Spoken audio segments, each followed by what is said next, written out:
Hi, this is Craig Lane with Health Alchemy YouTube channel. Here to talk today about natural supplements versus chemical supplements. Nutrients versus chemicals. So what is a natural supplement versus a chemical supplement? Let's start off with a little gradation. So we have an apple. Say this is an apple. And it has a series of vitamins and minerals and enzymes and things in it that we all are fairly aware of, I hope. And then we have, say the apple has vitamin C in it.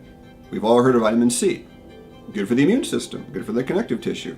So there's this vitamin C in the apple, and the vitamin C can also be further broken down into chemical constituents, of which are bioflavonoids, ascorbic acid, amongst many, many other things that's too much to mention now. So we can isolate that out of the apple, and that becomes a vitamin C supplement derived from apple. Now what a chemical supplement version of that would be on one end of the spectrum we have a natural apple, and on the other end of the spectrum we have a chemical. We can call it ascorbic acid, which is part of the vitamin C complex. However, you can make vitamin C from a lot of things, of which, guess what? Ascorbic acid can be made from sugar.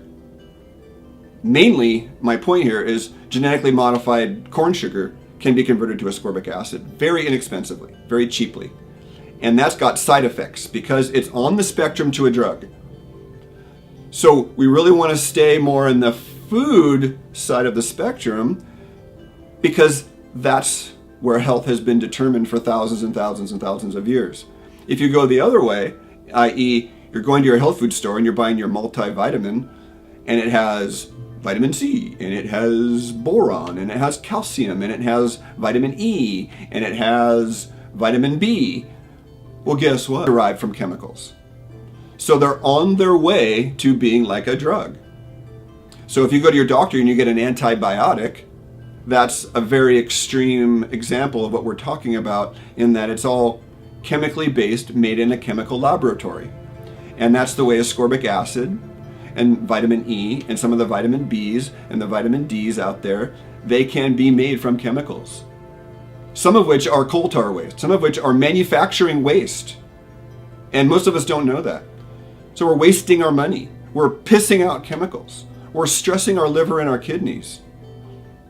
So we really do much better on whole food concentrates, right? Where we take maybe an apple and a steak and some burdock root and some carrots, and we concentrate them down into a tablet. Then we could say, I'm getting some concentrated nutrition. And that's what our cells are used to absorbing and utilizing. They're not used to absorbing the other stuff. It's an experiment. And do you want to be an experiment, or do you want to be something that is proven to work? In my practice in 20 years, that don't work. Not that those are bad. Not that ascorbic acid is bad or chemical nutrients are bad. We just need to contextualize them and use them for what they are. Drug-like. They are drug-like.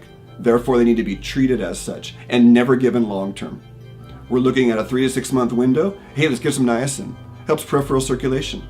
In full knowledge, niacin given by itself is going to upset other parts of the body's physiology. Why? Because it's a chemical isolate drawn from a larger picture or context. So natural supplements versus chemical supplements. I hope today I've helped you understand a little bit more about ways to save yourself some money. To further help you understand this philosophy, this way of thinking, is we have a link, What is Natural? It's a very entertaining video by the Organic Consumers Association. And we also have a link in the description. And I hope you enjoy it. I guarantee it'll make you smile.